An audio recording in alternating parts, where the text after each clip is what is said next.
evening, Dice Tower friends. It's a Thursday.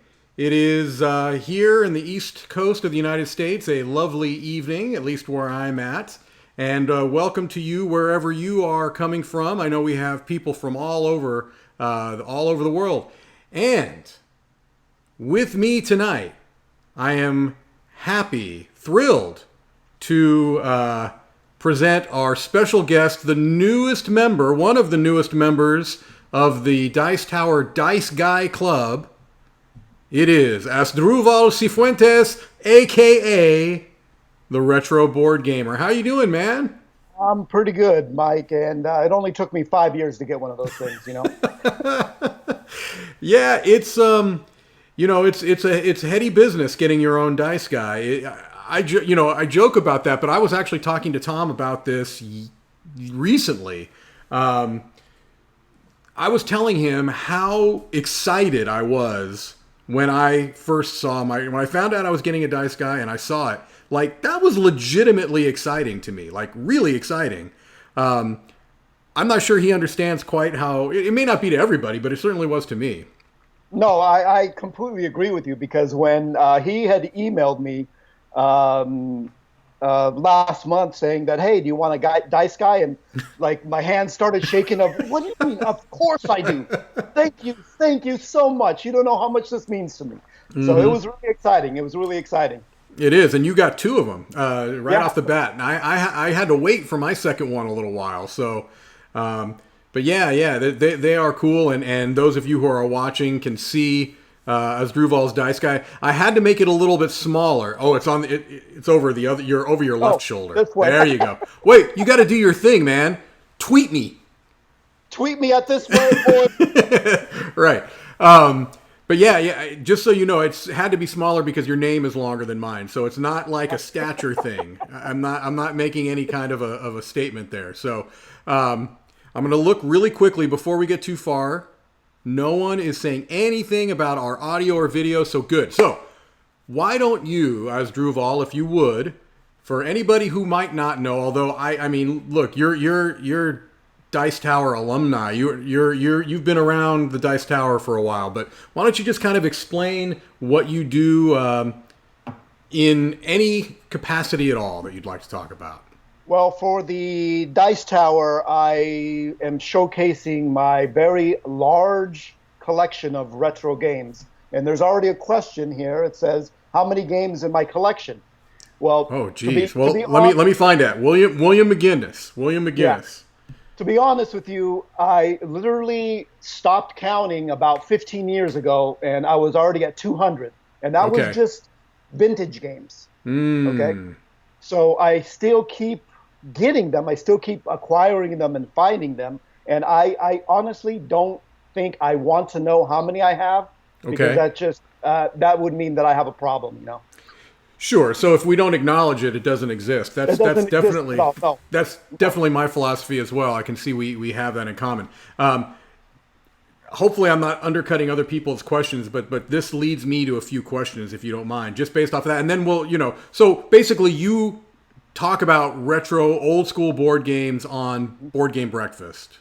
On Board Game Breakfast, yeah. I started on Board Game Blender, and then when the show got canceled, everybody had the opportunity to go to Board Game Breakfast. Right.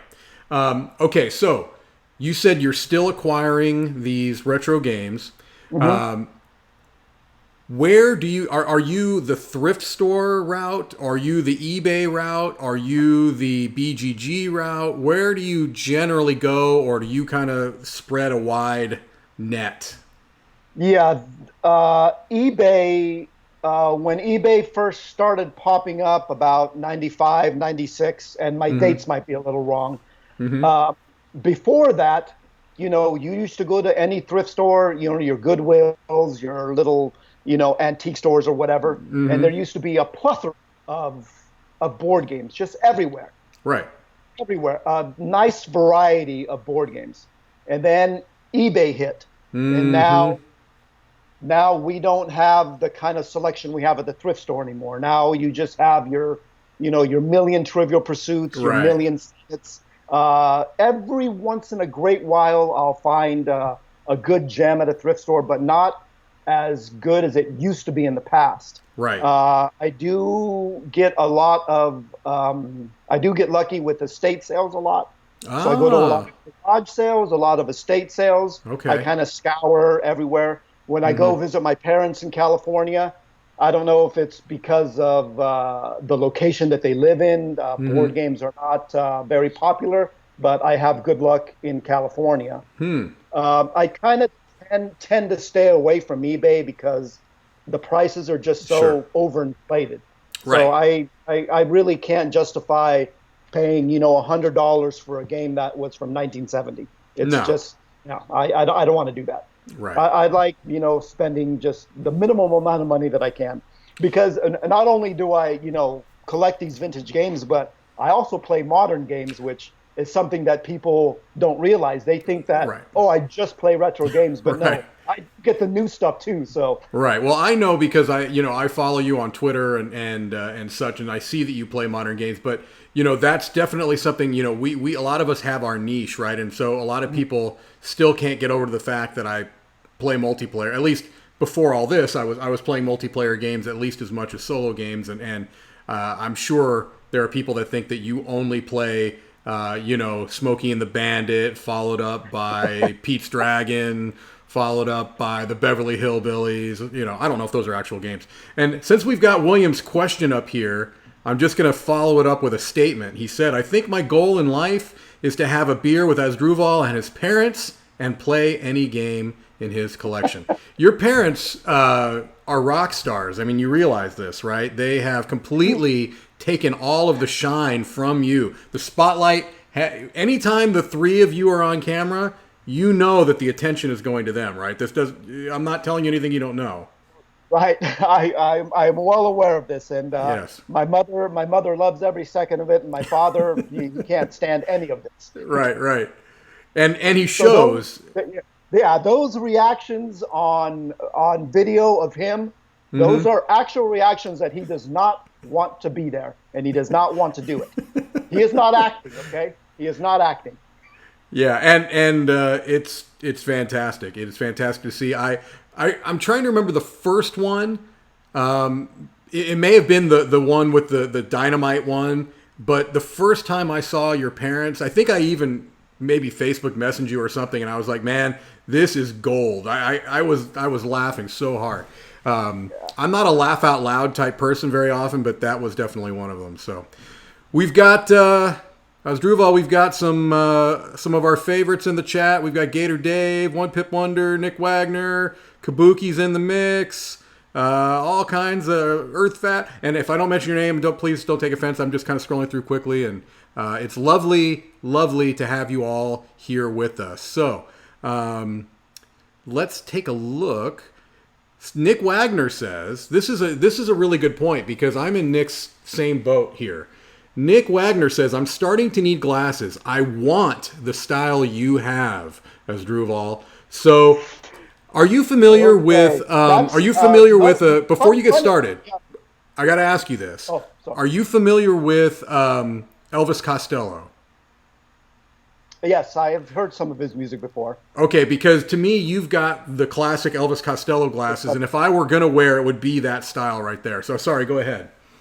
Right. So I get DM'd a lot on my Twitter page. They're saying, how many white shirts do I own? Sure. So the answer is 27, in Okay. case anybody's wondering.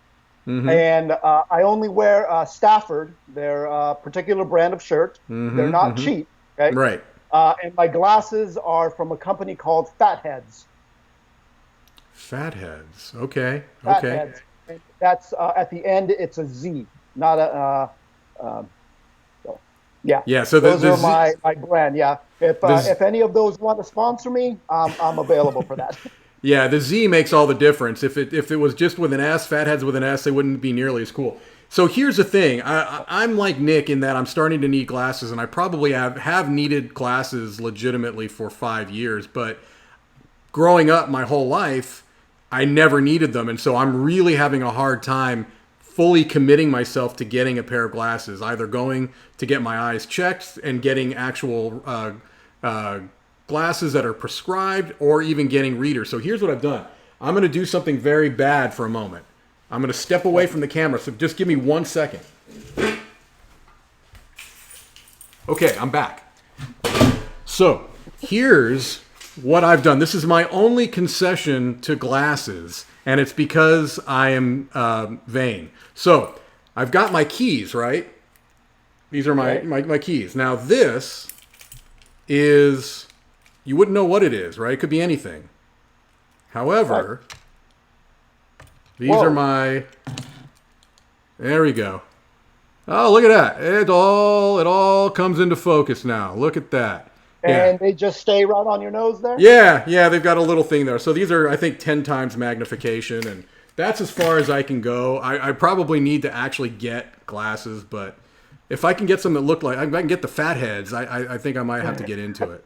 They have several styles. I've worn glasses since the day I can remember, and it's just within the last 3 or 4 years where I actually have bifocals in the glasses. So I have no-line bifocals. So Got it. See me looking up like this, I'm trying to read something. Right. Okay. Gator Dave asks, what is your modern board game guilty pleasure? So you talk a lot about retro games, but do you have a guilty pleasure as far as modern board games go? As far as what I'm playing the most of right now? Well, I don't know if what you're playing most of, but maybe the game that I don't know. When people say guilty pleasures, they're usually games that are maybe not looked at as being like highly regarded, or maybe they're just very light, or I don't know. I mean, do you have any games that you feel are like? Well, see, here's the thing with me is I am completely easily amused. Okay. And I think that's why I like the older games a lot, is because it doesn't take much to make me happy. So I have a lot of games that aren't rated as, I don't want to say popular to some other people, but I do, I can't even, right now my mind is drawing a blank, but right now what I'm playing most of right now is Marvel Champions. I cannot get enough of that game. Okay. You're not alone there, man. I feel like I am such an outlier in just not. I mean, it's fine for a collectible card game, for a living card game. It's fine, but those types of games are just so not my types of games. I've come to just accept it and live with it, and I'm definitely an outlier there. So let's see. Kabuki asks, what is the oldest game in your collection? Oh my gosh, I think I have one from the 1950s. It's called Jack Straws. That's probably the oldest that I have. Okay. What is Jack Straws about? Because I'm trying to even imagine. It's basically a fancy pickup sticks with the straws actually have shapes. There's like a hammer, a rake, a nail instead of just the sticks. And you just got to pick it up with using a little hook. You know? Oh, okay. Gosh, that sounds so familiar. Just a fancy pickup sticks. Okay, gotcha. Let's see here. We got Lunch Boss. What game do you really want to find? And that's kind of like Kabuki asked about your Grail game. So what kind of is the one? Or maybe if there's more than one, what are the games? Because there has to be like maybe a short list, I'm imagining, where you've always got your eyes, whether it's at estate sales or thrift stores or whatever the case may be. Right now, my Grail game is electronic talking dream phone. Basically because I have 3 copies of the game with broken phones. Oh. It comes with a huge pink phone. Right. And basically, the object of the game is you have to try to find the cutest boy who likes it. It's the object of the game. Sure. It's tailored for girls, but I do enjoy playing it. Sure. And I haven't found one that works yet.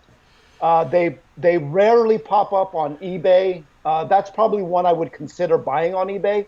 But they rarely pop up, and they're a couple, probably over $100 for a working copy. Isn't that the game? You may not know. Isn't that the game that Crystal is always talking about playing? Yeah, that game is called Heartthrob. That's a Oh, different that's girls game. different. Okay, Yeah. so you've got Heartthrob, and you've got Electronic Dream Phone. And then there's another one in the same series that came out about the same time. It's called Girl Talk. Girl Talk. Okay, so what is it that makes Electronic Dream Phone better than what was the other one? Heartthrob or Girl Heartthrob. Talk. Yes. So in the pantheon of these games, what is it that puts the mystery phone or the dream phone The Dream over the Phone. top? I like mystery phone too, if Just, I'm honest. I like the way that sounds. just for the sheer fact that the phone, it actually looks like it looks like an old cell phone. You know those real Yeah, the one. cell phones? Yeah, Yeah, the yeah. ones that are real big on your head. Right. And you punch in a number. Each boy has their own telephone number, and Sure. you get messages like, "I know who likes you." Ooh, he wants to go out with you. So it has fun messages, you know. Uh huh. Yeah. It boosts up my self-esteem. Absolutely, and I would just press the buttons every so often just to hear that people want to go out with me. Although I'm happily married, it's just that's all. I'm just it would be nice. It's nice to feel wanted. Nick Wagner asks, what is the age limit to make it a retro game and get it as to something that you might get into your collection and cover in your segment, perhaps? In the segment, I try to go at least 20 years. 20 years in the past is what my cutoff is. Okay. Yeah. And so you're looking at, you know, yeah, So now we're what, in the 1990s now? right. Which makes me Yeah, feel yeah. really old because that doesn't seem all that retro to me. But, oof. Okay. Um, yeah, this is a good question. I don't think I asked you this. One Pip Wonder wants to know, what was your favorite find? What's been the thing that you just like had a eureka moment? You just found something that knocked you off your socks. Dark Tower.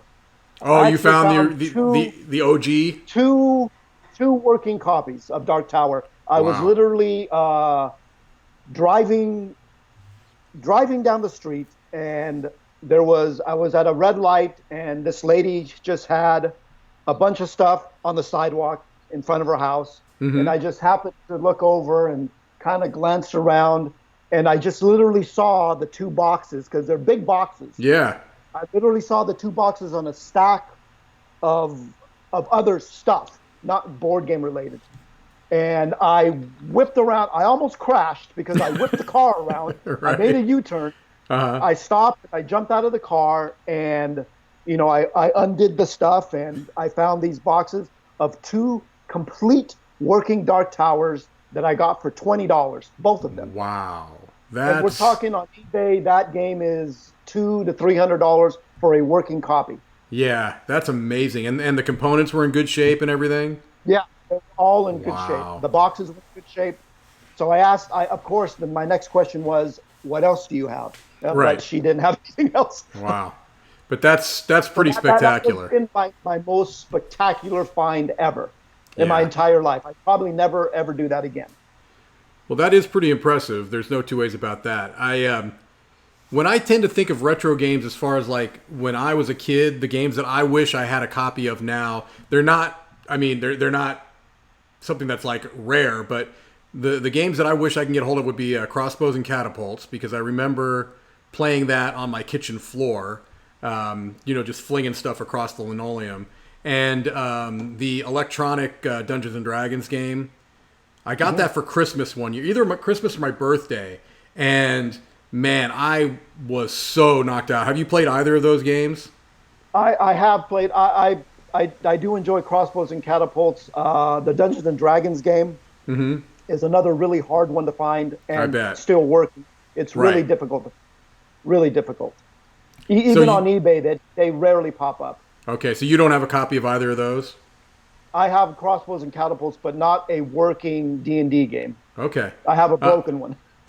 So here's the thing: when you find a working one, put that in a bundle with crossbows and catapults, and I'll give you like $5. Does that sound fair? Or I'm I have about 5 or 6 sets of crossbows and catapults. oh geez, okay, It's crazy. A friend of when I first acquired it, a friend of mine gave it to me because I think at the time we were 17 years old, and he was into girls and I was into board games, and he was giving away all his stuff.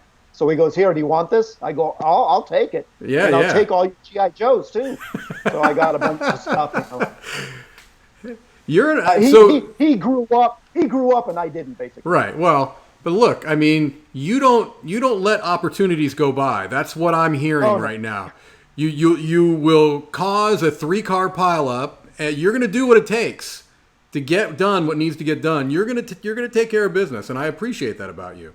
Eric Parker, hi Asdruval. Do you own Bermuda Triangle or played it? I found it in a secondhand store a few years back, and my girlfriend and I really enjoy it. I sure do, and it's a great game. I love that game. The So, little Bermuda Triangle swallows up the ships as it travels around the board. It's actually quite ingenious. it really is, and that actually that may kind of lead towards a question from Dead Squirrel. What mechanism have you seen in a vintage game that you wish was used more in modern games? I wish that they would do the electronic component in modern. I mean, I know that we have the like app-driven games, Yeah, but yeah, I wish it was like Dark Tower. The right. tower, a part of the game. An electronic Yes. component that's not an app is what I would like to see make a comeback. You know, you bring up a good point. I'm trying to think of modern games that incorporate electronics, and there's not a lot.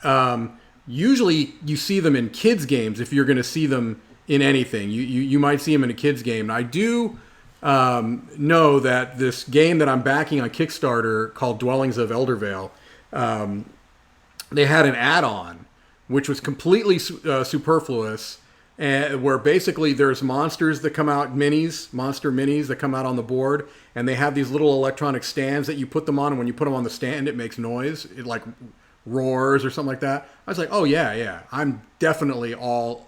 I mean, I like that stuff. Is it necessary? No, Yeah. but it's No. fun. Look, I Yeah, I mean, think it just adds to the game. it really does. And, board gaming above anything else, it does a lot of things, but it's also supposed to be having fun. Right. Let's see here. Coralu, how often are you adding a new... Oh! How often are you adding a new entry to Board Game Geek when you acquire a new-to-you game? So if I understand the question... Have you had to... Is there any game you found that is not in the Board Game Geek database? I think that's what Corlu is asking. Okay, I have not found a game yet that has not been on the database. Every time I go to add it to my collection, it's normally there. Okay. It's normally there. I'm really bad about my Board Game Geek. Again, that goes back to what we were discussing before. I really don't want to know how many games I have. Right. But I'm slowly but surely starting to add my entire collection onto my games owned list. Right. Yeah, I used to be really good about that, like almost obsessively on top of tracking my games owned, previously owned, all that type of stuff. I used to really, really stay on top of that. And honestly, it's in the last year or so that I have not quite... I'd have to go back through. I know there's some things in my quote-unquote collection on BGG that I don't own anymore. I know there's games that I have that aren't in there now. It's just gotten increasingly difficult for me to stay on top of it, but there's a part of me that gets a little bit freaked out. Like I really would like to have a accurate list of what I have, but I need to spend a little time and do that. On that list. On that list, I would never do the I've owned it before, because I don't throw anything. I don't get rid of anything. So if I own it, it's staying with me. So you never sell or trade anything? No, I do not. Interesting. So I find that interesting because so much of your collection comes from people that have either sold or traded their games.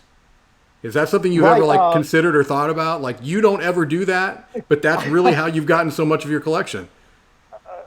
Are you trying to imply that I need to spread the No, wealth and no, not at all. I find that really interesting. I don't know why I find it interesting. I just find it interesting. I don't know. You're absolutely right. I have no idea. Yeah. But eventually I am going to run out of room, so I have to start looking into the future. And here's the interesting thing is that, there are retro games that I come across that I personally didn't even know existed.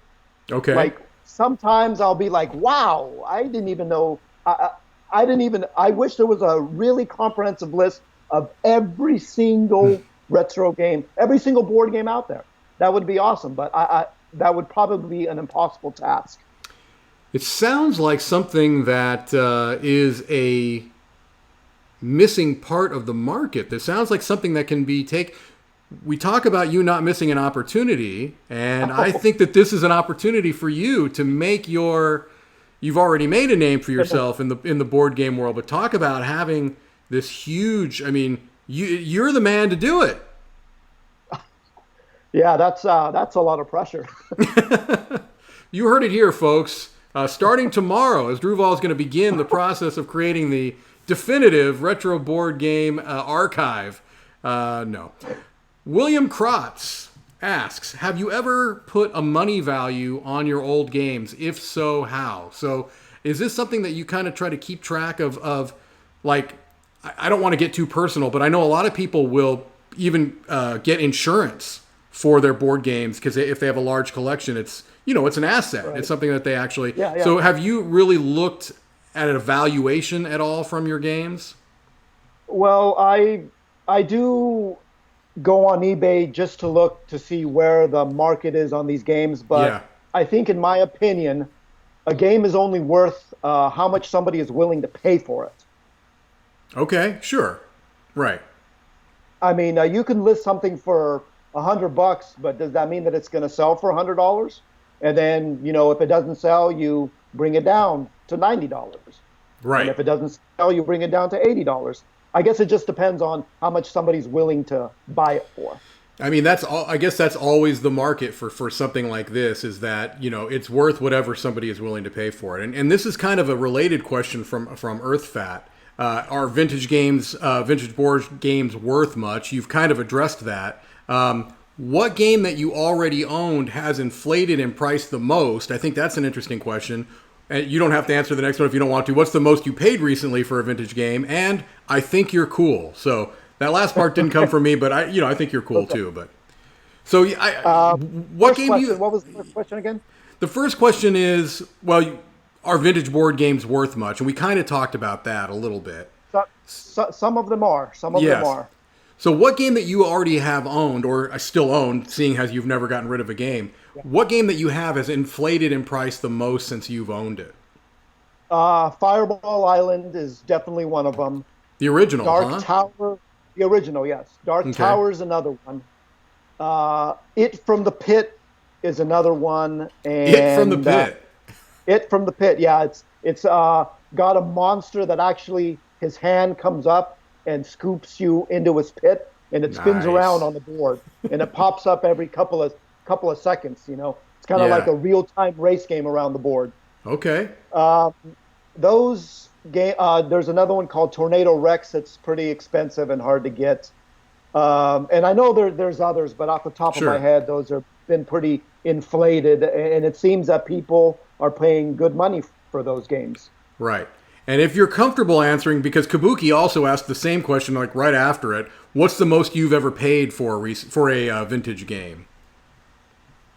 I believe I paid, the most I've paid for a vintage game was $50, and that was for a Fall Guy board game. Ooh. And just for the sheer fact that it was still sealed.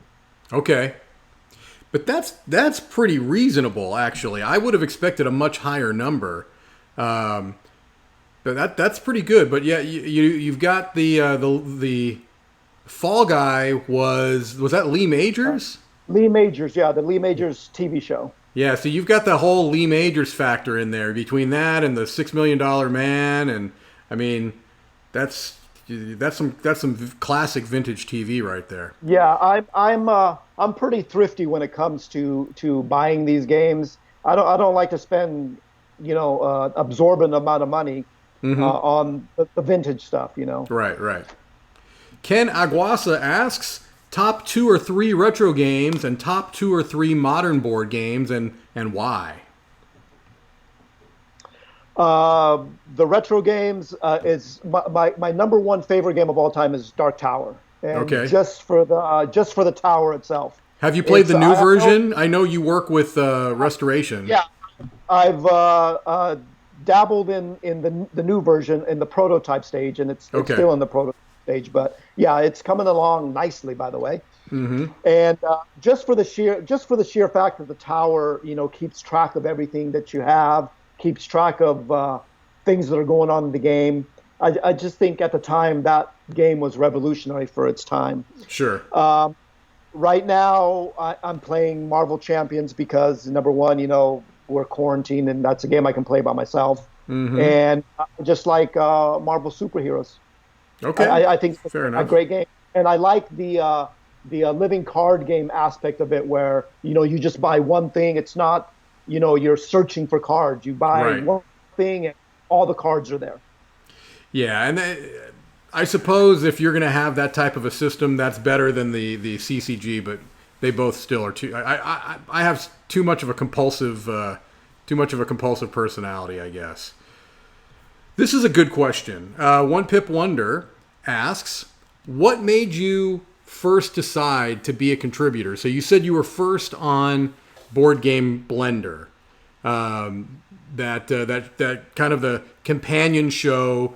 For a while there, we had Board Game Breakfast that was hosted by Tom. We had Board Game Blender hosted by Z, and we had the Token Punch Lunch. We'll go with that one. That wasn't the original title, but Token Punch Lunch that Sam hosted. So, what made you first decide to be a contributor? Did you ask to be on Blender specifically, or did it just work out that way?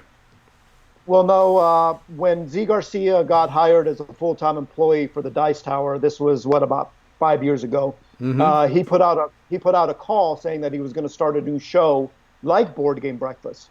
So I was thinking to myself, I said, well, I got a bunch of vintage games here. Maybe this might work. So I emailed him, and I gave him my idea. I pitched my idea to him, mm-hmm. and I said, my mission statement was, this is cool. I don't know this existed. Oh, I remember that was kind of like my what I wanted people to feel when I showed these games. Sure. So I remember sending him the email, and I was thinking to myself that I'm never going to hear. This is a horrible idea. I'm never going to hear from him ever again. Who wants to see old board games? Nobody. Right. So literally the next day he contacted me and he said, "Oh man, what a great idea! Send me a video." Mm-hmm. So, okay. So I remember shooting this video, and it was on the game Waterworld, the Kevin Costner movie. Right. So right. I showcased that game, was my tryout video. Mm-hmm. So, my brother behind the camera, and he goes, "Action." And then I go, "What do I say?" Right. He goes, "Just talk about the game." So that first video took me 6 hours to do, and it was like a 2-minute video. Wow. Because I didn't know what I was doing. I still don't know what I'm doing, but mm-hmm. I'm getting a little bit better. Sure. So I sent it to him, and then I'm thinking to myself, this is really a dumb idea. I'm never going to hear from him now. And within the next couple of hours, he emailed me back, and he goes, "Congratulations, you're on the show." And I'm all, based off of that? All right. Your standards aren't that high, but yeah. Yeah, that's awesome. How do you think your segment has changed over the years? What is it that you would like to do differently? Is there anything you would like to do differently? Just basically, how has it evolved and changed, and where do you want it to go? Or do you want it to stay right where it is? I think I wanted to stay right with. I personally am not a reviewer. I don't review games and say this is a thumbs up or this is a thumbs down for me, Right. or I rate this 4 out of 5. No, I don't do that. I show you my game. I show you quickly how to play it real quick because most of these vintage games can be explained in just a couple of minutes. Sure. And that's it. That's what I do. I just showing you the love of my board game collection and what the games in the past used to look like. Right, but the you do a little bit more than that, though. If I may say so, because sure, on its surface, that's what you're doing. You're kind of showcasing these games, but you also have injected a fair amount of humor into. And what I appreciate, if I may toot your horn for a little bit, is that it's hard to do humorous videos without feeling like you're just setting up punchlines and very obvious. You know what I mean? Your humor doesn't seem forced when you're going for it. You're not always going for that, but I appreciate that you've kind of incorporated natural. Your personality has shown through. Probably, maybe as you've gotten more comfortable doing it. Do you think that's true, or?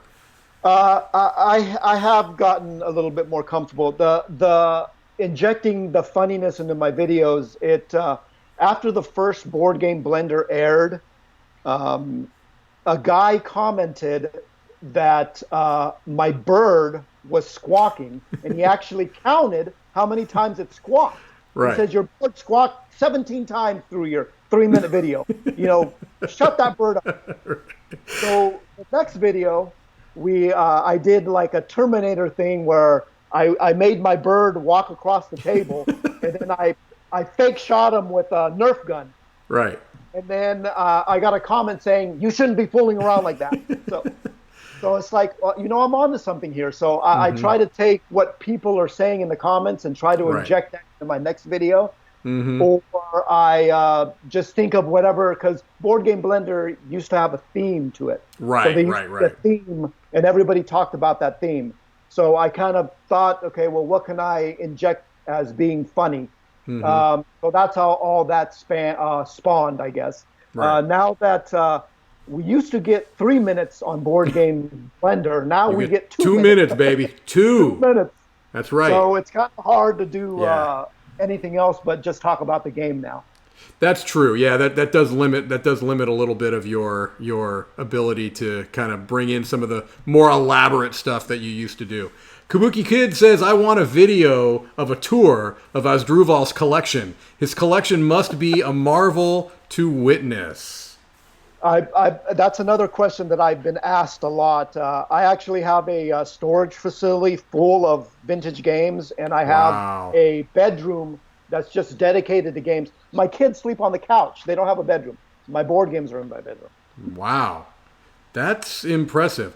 I'm looking now at the chat, and I am way, way, way behind. They're still talking about me walking to go get my glasses. So I'm going to do what I always do. I'm going to shoot towards the bottom because I want to make sure that if there's anybody that came on here a little bit, we still have, almost half an hour, but I want to, make sure we get some of the questions from further down. Melissa McCack is here. Hey, Melissa, you got one? 1 second. Melanie King wants to know, why do I hate Monopoly so much? Melanie King, is that towards the bottom or the top? That's towards the very bottom. I'm sorry. Okay. I'm ahead of. Oh, no, please. Go ahead. I'll find the question. I hate Monopoly because the game literally never ends. The game could just go and go and go for hours with no satisfaction whatsoever. Do you house rule Monopoly at all? I don't house rule anything. The games that I play, it's the original rules, the original way you play it. And that's what I strive to do. I'm with you. I am very hesitant to house rule a game. I don't know why. I just always have been. I've always been hesitant. Have you ever heard, this is my own question. This is a dice game that I used to play with my grandmother. Have you ever heard of a game called Zilch? The name sounds familiar, but I don't think that I have it in my collection. But I Okay, think I've heard of that before. it was an odd sized box. I want to say it was a long box, and it had some type of a green monster type thing on it. So I don't know. I always remember. I've never seen it since. But I thought if anyone would know, it would be you. Oh, here's a good question from Dean Muramoto. Did you open the Fall Guy game and play it? Uh, I have two copies of the Fall Guy. One of them's open. The other one is not open. Uh huh. So And the only reason why I bought the unopened one is because inside the game came the Fall Guy symbol that was on his truck, and it's like a little cardboard punch out. That was missing from the game that I had, so I know that it's in there with the new one. wow, that's impressive. Is there any type of a game there at all, or? It's interesting. You go around catching because he was a bounty hunter, so Yeah. you're just catching bad guys. Got it. Okay. Melanie King, here's another Melanie King question. Have you ever invented your own board game? Have you ever designed a game? I have. I have 3 credits to my name. I printed them myself. I produced them myself. I designed them myself. And I did shuffle them through a couple of publishers. And this was years ago. Okay. And I think I was in the mentality of retro games because they were really outdated. And once I started getting into more of the modern day, it's like, man, my designs really suck. Well, It's hey, like, gee. apparently you're your own toughest critic. So, Yeah. Meeple Overboard, which is either Chris or Wendy or both Yi, guests I had on last time. Question: Asdruval is a boss. Well, that's not a question; it's just a fact. Why is Asdruval such a boss? Are you a boss? Do you agree with? Do you accept this mantle of bosshood status? I do not accept this mantle of bosshood status. Okay, all I'm right. sorry. Look, Chris, you tried. It's just Kabuki Kid. Do you have a copy of the amazing Dr. Nim, the 1960s marble quote-unquote computer game that was unbeatable that you played against? I do not. I have heard of that before, but I do not have a copy of that. I have not even heard of that. Lunch Boss, have you ever passed on buying an old game because the price was higher than you wanted? I mean, I've got to assume this has happened a number of times. Yeah, this has happened a number of times. I've passed on stuff that I wasn't willing to fork out over. And it's normally at antique stores. Oh, yeah. They seem to be overpriced in those places, don't they? Yeah. I try to barter with them, try to talk them down, and it's just not worth it to me. One of the biggest things is the box. I mean, if the box is completely mangled, Yeah. I mean, I can deal with a deteriorating box, but when the box has literally got like a dog chomp on the side of it, Right. I'm not going to spend split corners on the edge. That's fine, no problem, but not Sure. a chunk of it missing. It also seems to me, and correct me if you don't agree, but it seems like vintage board games, the boxes were not made as well as modern board game boxes are, as a No, rule. they don't last too long. No, I don't think that they do. Yeah, it seems like they are definitely a bit flimsier. This is a good question from Nick Wagner. How many retro board games do you have that you also have matching lunchboxes for? I only have 2 lunchboxes. I was dabbling in maybe I should start collecting lunchboxes. Uh-huh. Oh, I better not because it's going to be about as big as my board game collection. Yeah. So I stopped at 2. And which 2 are they? I have a Fall Guy lunchbox and a Okay. Masters of the Universe lunchbox. Ah, okay. Now, this is an important question to me personally, Asdruval. This is not coming from the chat. At least I don't think so. If it is, it would be an incredible coincidence. Are you aware, has there ever been a board game made over the old cartoon Hong Kong Phooey? Uh, I think that there is. I think that there is a Hong Kong Fooey board game. Oh, Didn't he run around with another crew that drove in a buggy? he had like a pagoda car, and he had a cat as his sidekick. He was a his alter ego was a janitor. He was just a mild mannered janitor, and then he would jump into was it a I don't think it was like it was a cabinet, like a file cabinet, if I remember right. And he'd jump out as Hong Kong Fooey, number one super guy, quicker than the human eye. He was voiced by Scatman Crothers, and it was like a cartoon I loved way back in the day. And I thought if anyone would know, again, if there was a board game, it would be you about that. All right, T.Z. Yeah. Gardner. Oh, go ahead.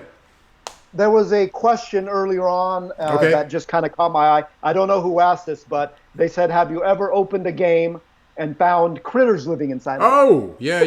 That would be frightening. Okay, so when I moved one time, there was a board game. I can't remember what it was called. I think it was called Manhunt, if I'm not mistaken. But Okay. I saw an ant coming, on the box. I go, oh, an Yeah. ant. So I go ahead and kill it, and then another ant. Oh, and then I opened up the box, and literally there was an ant colony inside the game. Like there was dirt and everything in the board game. So there was and I grabbed it, and it was like a horror. All these ants were crawling on, and I threw it out. Oh, it was scary. Woo. Yeah, that would freak me out. TZ Gardner asks, do you let people play your old games, or are they kept under wraps? Oh, no. I bring it out on occasion on game night. I do play my retro games. Okay.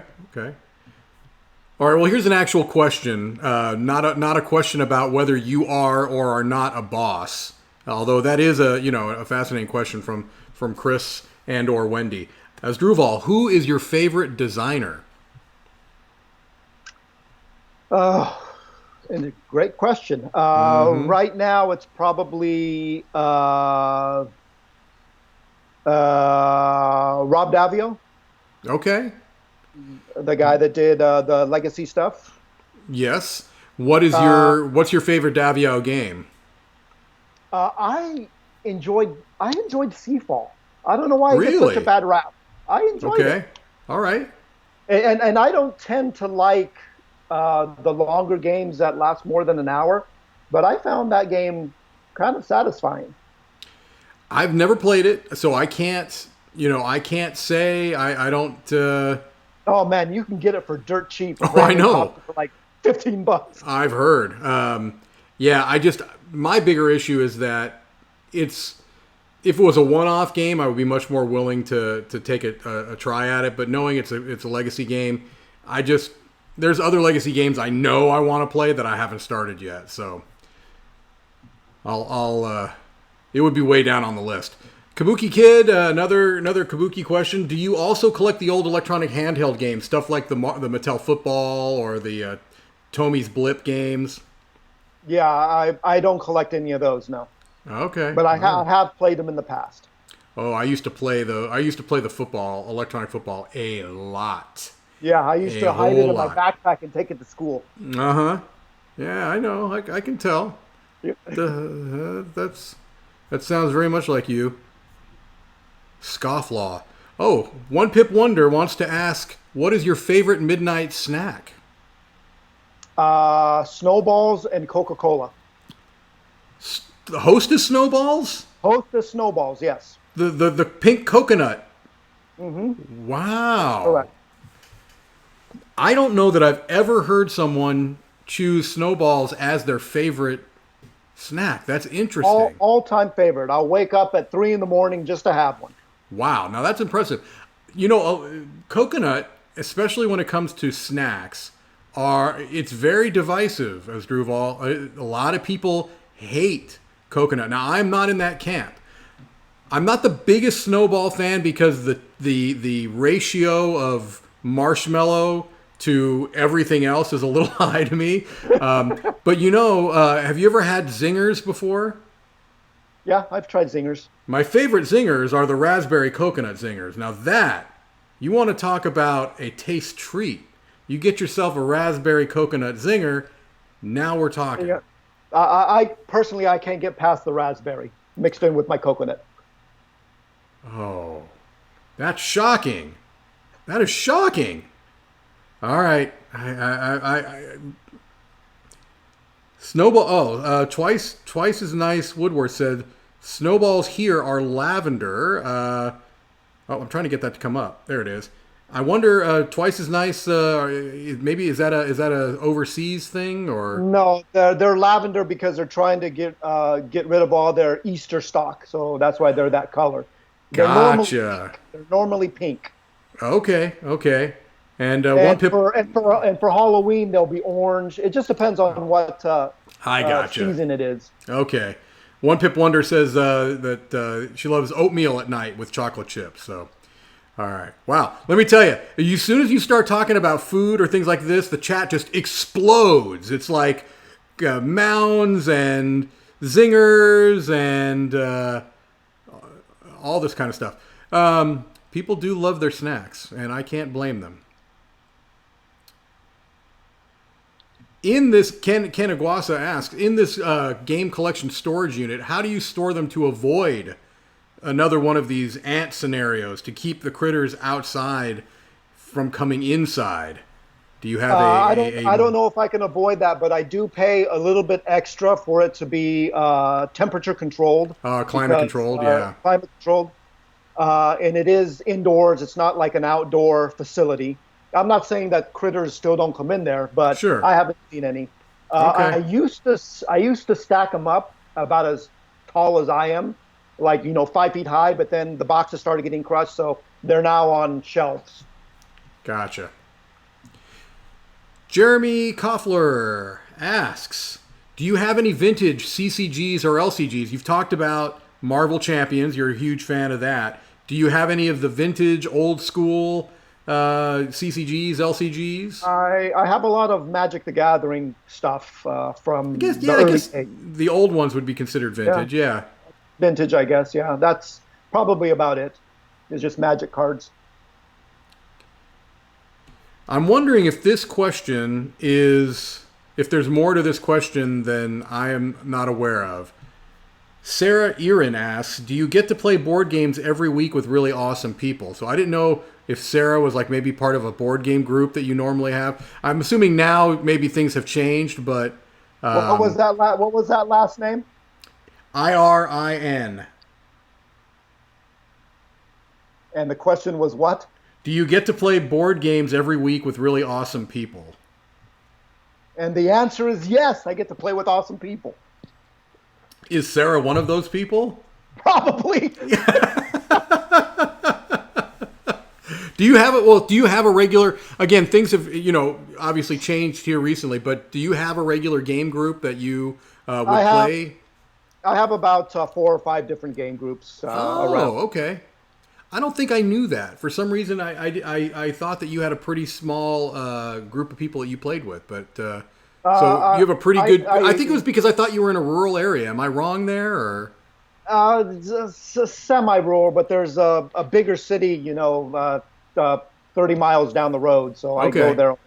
That's where my FLGS is located at. So I play there alone also. Okay, gotcha. Tabletop Island, what's the most unique vintage board game component that you own? The component, again, going back to Dark Tower. Oh, yeah. I guess that would be true. My favorite component. Also, the computer for Omega Virus is pretty cool also. I know I remember that game, but for some reason it's blanking on what. It's the space station that's being taken over by a virus. Right. You gotta find him before he destroys the space station. Yeah, that's a game that I wouldn't be surprised to see that one come back at some point. I wish they would do something with that, Yeah. but who knows? Twice as nice Woodworth. Do you have that Nightmare VHS game? You know the one they're Yes, talking I do. about? Do you actually have you played it recently? It's been several years since I played it, and I do. There was a question also: do I have a working VHS? And yes, I do. Oh, So I can play okay. these VHS games. When the VHS games first started popping out, they were saying this is the wave of the future, VHS Right. games. Like, Yep. oh, they didn't last too long. I remember when that was still relatively new, we actually had a beta.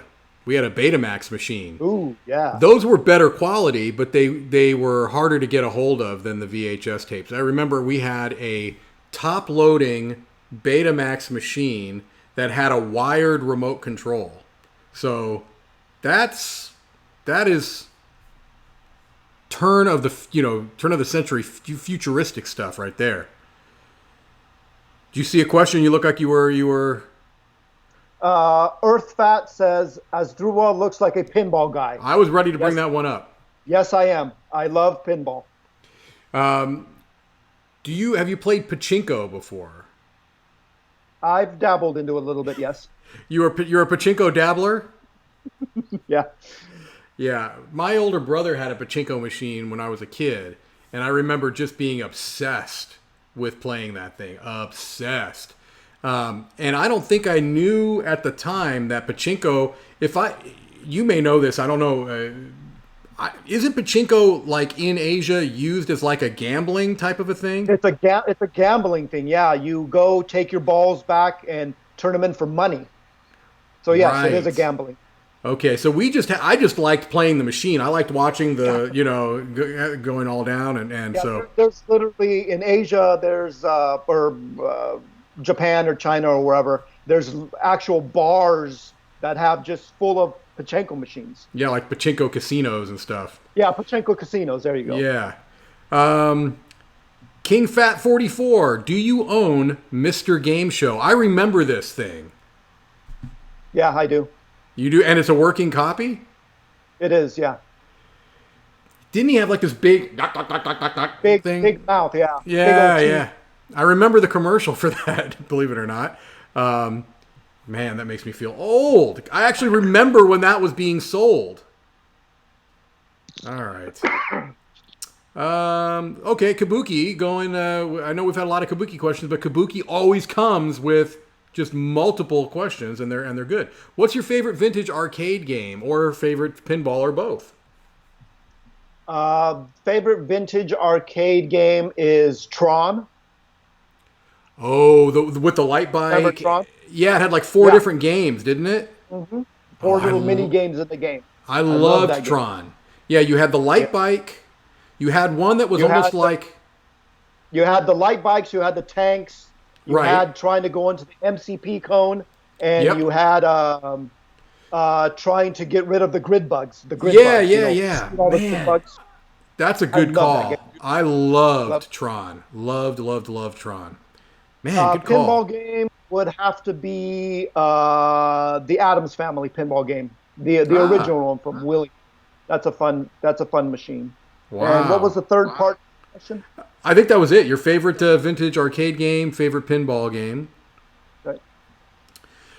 Someone was asking a question, Max. Saying, I remember that I loved that game. What was that called? And she said that you would know, but I'm trying to find the beginning of that question, where that came from. Again, a lot of pressure. Yeah, I Sometimes I know. don't know. But seeing as how I can't quite find it, I'm not sure.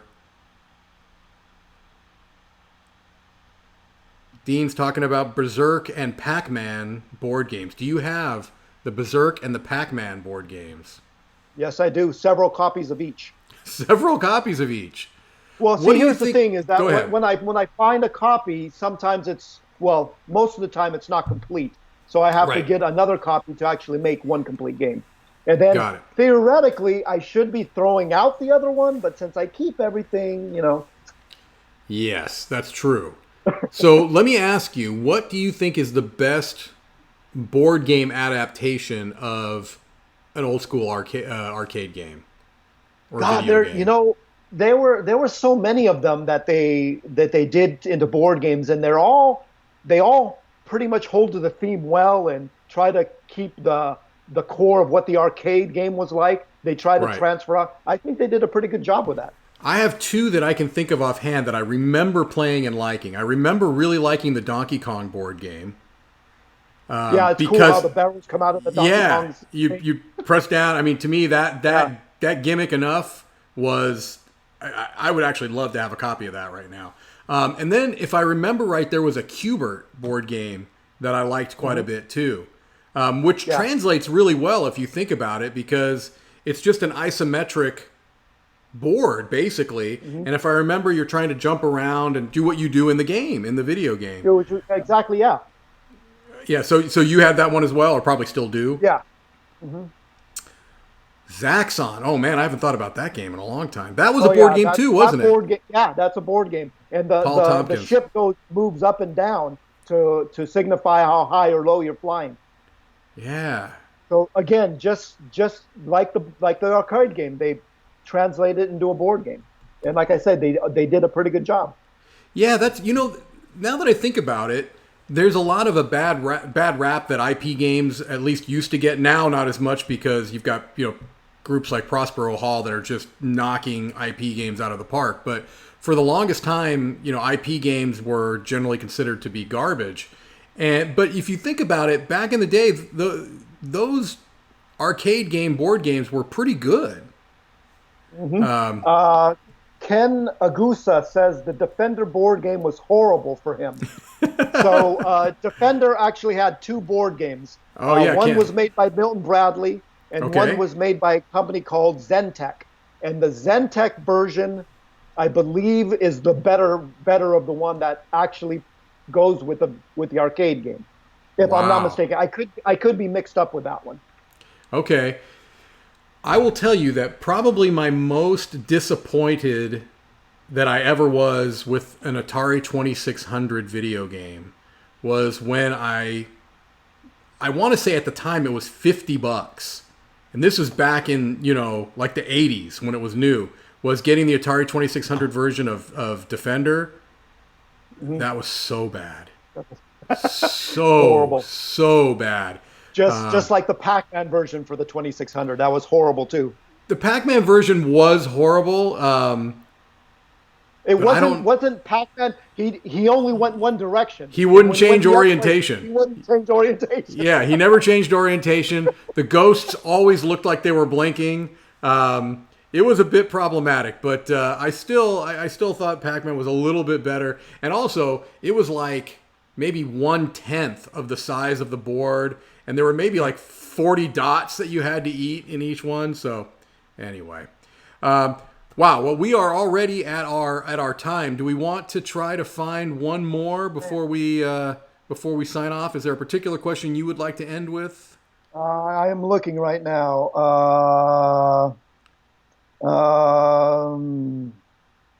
I can't see anything that pops out of me. Kabuki said the Defender on the 2600 wasn't that bad. I don't know. I remember being pretty disappointed with that. But okay, I'll maybe it was just old memories, but I seem to remember it being pretty awful. Trying to see if we have one more. I always do this. I always look for one good question to end with, and I end up taking 5 minutes just looking around. One Pip Wonder asks, do you find vintage things and the optimize of the past / comforting or amusing? Okay. To me, it's, like I said earlier, I'm easily amused, but also it goes back to a simpler time where these games were just meant for children, and they were just really simple. Right. That's a good point, because you could still, we have gotten so caught up with, games having, interlocking mechanisms and all of these complexities. And sure, sometimes you're in the mood for that, but sometimes you're just in the mood for a little bit of silly fun. And, I'm sorry, there's nothing wrong with a spinner. You know what I mean? You can have some fun with a spinner. I mean, they even put one in a Euro game. They put one in Montana not that long ago. So I do think that maybe some of that whimsy that you used to see is maybe not there as much anymore. It seems like it's only in party games that you can have kind of the silliness that you used to find in some of these retro games more. But so yeah, I'm with you. I think that's let's bring back a little bit of that fun and whimsy. And another thing is that if everybody's laughing at the table and having a good time, even if the game to them kind of sucks, but if they're laughing, that's a win for me. Yeah, yeah. That's a good point, and that's a good way to end this chat. Asdruval, do you think? Yes. The hour went by really fast. It I'm flew. sorry if we didn't get to your questions. I apologize. Well, and I double down on that apology. It's impossible to get through them all, but hopefully we got through a good chunk of them, and it was wonderful to talk to you. It's always nice to talk to somebody that has a exhaustive knowledge of something that not everyone else does, and so, but we all have some familiarity with, right? I mean, we all have this kind of nostalgia for the board games of yesteryear, and it's cool to talk to somebody that has such a appreciation and knowledge of it. So thank you so much for coming on. It was fun. It's always good to chat and hang out with you a little bit. It's been a little while. Yeah, last year. Yeah, exactly. So it was really cool. Thanks again for coming on, and thank you to the chat as always. You guys always come correct with some great questions, and it's fun to see you have your conversations in the chat as well. So that being said, I think it's time for us to sign off. And tomorrow night we've got another daily chat. I believe it's Tom. I believe he's got Sharon Madden on, the head of the Dice Tower East. So if I'm incorrect about that, I apologize, but I believe that's the case. So anyway, goodbye, everybody. Bye-bye.